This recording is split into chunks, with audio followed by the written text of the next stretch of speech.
نصلي على النبي. انا وجوزي الحمد لله مستوانا كويس، بس حماتي كانت غيرانه مني جدا.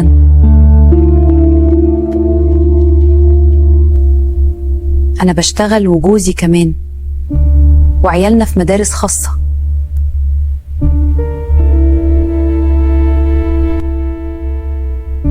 ساعدي أخت جوزك شوية أشهر. دي فلوس عيالي ومستقبلهم لسه. الخاتم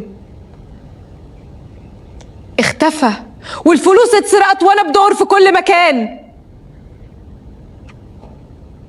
مالك في حاجه؟ بدوري على حاجه ولا ايه؟ فهميني كده. لا والله مفيش حاجه. طيب ليه قلبك وجعك كده؟ في حاجه مخبيه عني؟ مفيش حاجة يا حماية. مش مقتنعه. ماما السلسلة بتاعتي ضاعت ومش لاقيها خالص. الله بتتكلم.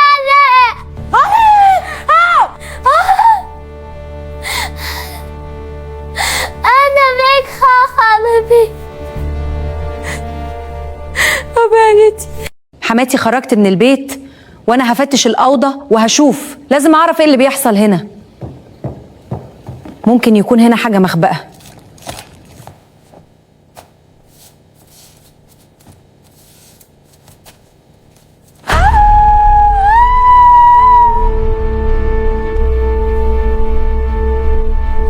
ده ختمي وسلسلة وحلق بنتي، معقول؟ ده بجد أنا مش مصدقة عيني. دي أم جوزي، مش مصدقة. هو ده بجد؟ أنا هعمل إيه وأقول إيه؟ السلام عليكم ورحمة الله وبركاته. وزيك يا أم الخير، عاملة إيه؟ مالك في حاجة قارة؟ وعليكم السلام يا حبيبي، أنا كويسة الحمد لله، مفيش حاجة. متأكدة؟ أي حاجة محتاجها قولي لي. متأكدة يا روحي، بس أشكرك على سؤال. حبيبي عايزة أقولك على حاجة بس مش عارفة أتكلم.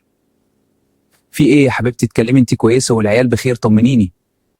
السلام عليكم ورحمة الله وبركاته. وزيك يا أم الخير، عاملة إيه؟ مالك في حاجة قارة؟ وعليكم السلام يا حبيبي، أنا كويسة الحمد لله، مفيش حاجة. متأكدة؟ أي حاجة محتاجها قولي لي. متأكدة يا روحي، بس أشكرك على سؤال. حبيبي عايزة أقولك على حاجة بس مش عارفة أتكلم.